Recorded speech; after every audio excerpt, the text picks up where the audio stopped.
Hello everyone. 38 years ago on the 5th of September 1983, the He-Man cartoon, produced by Filmation, made its worldwide TV premiere in the UK. The show received its United States premiere at the Mann's Chinese Theatre on the 24th of September, with the cartoon airing in syndication on the 26th. To celebrate the 38th anniversary of the cartoon, here are 20 facts about the show that I've probably showcased elsewhere over the years, but I'm sure you'll enjoy this video nonetheless. You'd better. I know where you live. Fact 1. During the earliest production work on the He-Man series, the Sword of Power was often illustrated as the half-sword, much like the toy.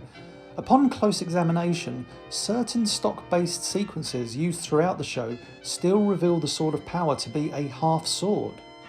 Fact 2. Filmation's first design for the Sorceress of Castle Grayskull had her as a cloaked purple-skinned goddess.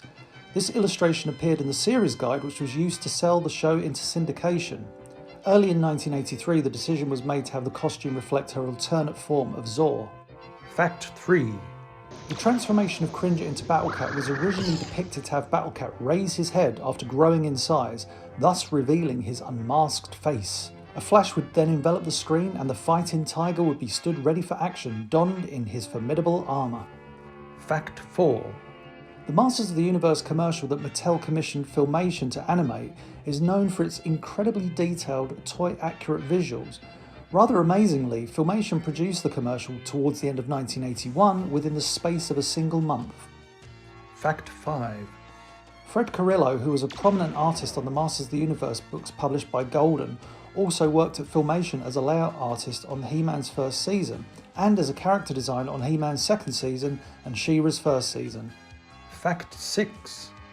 A very common misconception is that Filmation created Prince Adam, Cringer, King Randor and Queen Marlena.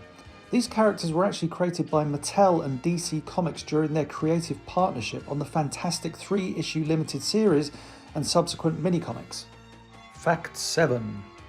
One of the early ideas for the Filmation series, which found its way into certain storybooks and comics, was that in order to instigate his transformation into the most powerful man in the universe, Prince Adam had to strike the Sword of Power against stone. Fact 8. The first He-Man and the Masters of the Universe VHS release, by RCA, features an earlier version of the Dragon Invasion. Most notably, when Skeletor confronts the Sorceress at Castle Grayskull, she appears before him as Zor, thus revealing her secret. This was corrected in subsequent TV airings. Fact 9.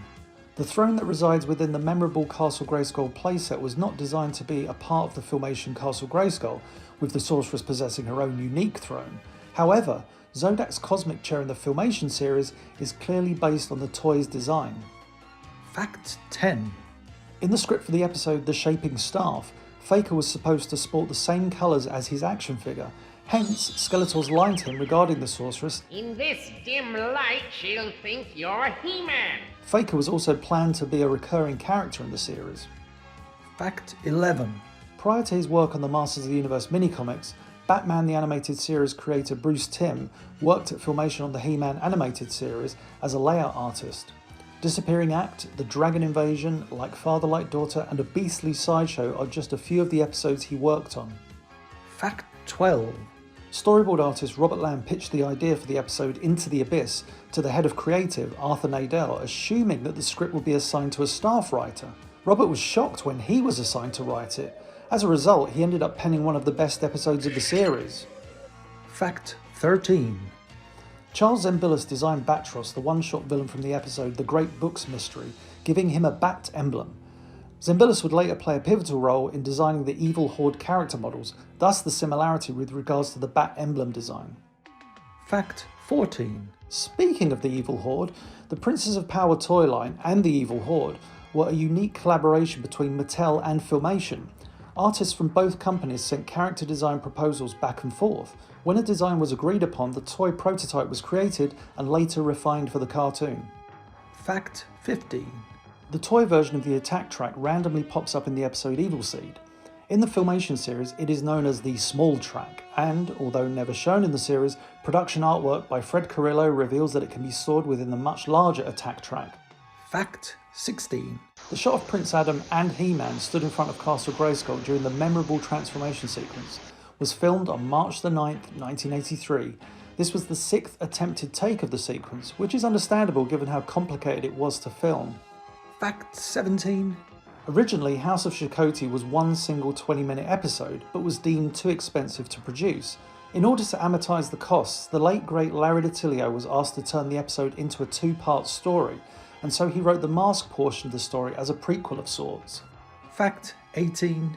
In order to create a stock system of realistic-looking sequences, Filmation hired 3 people to move around on film, primarily in the roles of He-Man, Skeletor and Teela, with the He-Man actor hunched over, doubling up as Beastman. These live-action clips would be traced over frame by frame by the likes of Tom Tataryn-Owitz and Vic Dalchell. The tracings were then turned over to the animation department, who created the memorable sequences that we all know and love today.